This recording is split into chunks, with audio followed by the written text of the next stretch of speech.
So who does this subsidy, what organizations, what employers does the subsidy apply to? Well, let me first say that this is the estimated price tag for this subsidy. It's almost $24 billion. It's what Congress estimated this subsidy to cost the taxpayers over the next 2 years. So who does this apply to?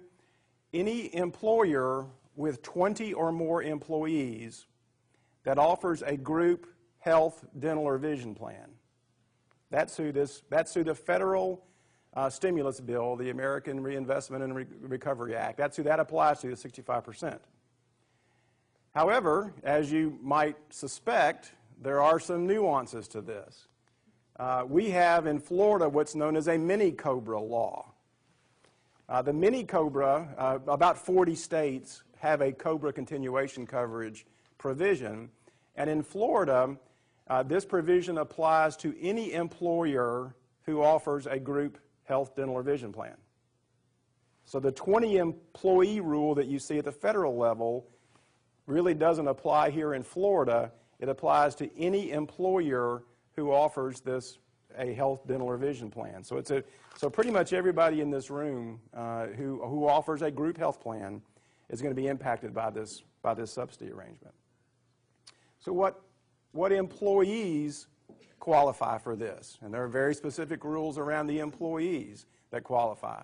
Basically, if the employee is eligible again for some kind of group plan, if they elected that group plan the day before they were terminated, if they were covered by the plan the day before they left employment, then they are considered a qualified beneficiaries. So that's pretty much the employees who are impacted by this. There is an income limit associated with this plan. That information is in your handout.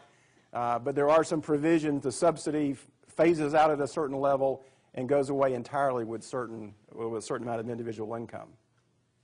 What period does this apply to? It goes back to September 1st of 2008. So any employee who left service from September 1st of 2008 up through December 31st of 2009 might be eligible for this subsidy. And the key provision here is you must go back and notify those employees that left service from September 1st. You must notify them of this subsidy. It doesn't mean they qualify for it, but you are required to notice those employees about this particular subsidy. How long does the subsidy last? 9 months. The employee is eligible for this subsidy for up to 9 months. The subsidy itself is not retroactive. It doesn't go back and apply to premiums that were paid, let's say, last fall, but it does apply to premiums from here going forward, and the maximum subsidy right now is up to 9 months. So as an employer, why should you be concerned about this? Well, obviously, for one, it's the law. It was signed into law February 17th. And secondly, the penalties are quite extensive.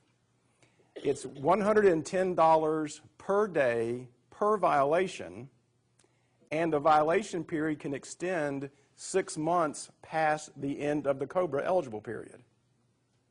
So that means that for every single violation, the penalty could be as much as $127,000 per violation. So it's very important that, obviously, that you comply. It's in the best interest of your employees, of course, that you let them know about this subsidy, and that you are eligible, that you've made sure that you are in compliance to keep yourself, to avoid this kind of fine.